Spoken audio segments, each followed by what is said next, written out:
অর্থনীতির চালিকা শক্তি চট্টগ্রাম বন্দরের প্রাণ কর্ণফুলী নদী, কিন্তু ভূমিদস্যুদের কবলে পড়ে নদীটি এখন অস্তিত্ব সংকটের পথে। পানি প্রবাহ বাধাগ্রস্ত করে গড়ে তোলা হয়েছে মাছের বাজারসহ অসংখ্য অবৈধ স্থাপনা।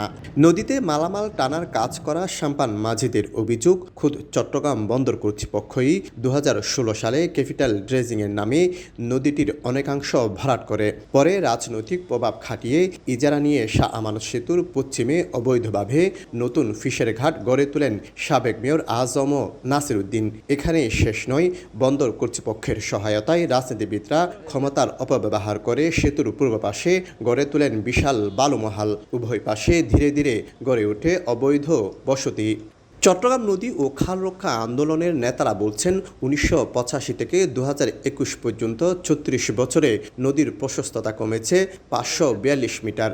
সংগঠনের জরিপ অনুযায়ী গত এক যুগ আগেও শাহ আমানত সেতু এলাকায় কর্ণফুলীর প্রশস্ততা ছিল 886 মিটার, এখন কমে হয়েছে 510 মিটারে। ভরে গেছে 20% নদীর তলদেশ। দেশের অর্থনীতির চাকা চালু রাখতে কর্ণফুলীকে বাঁচানোর বিকল্প নেই বলে মত নদী গবেষকের।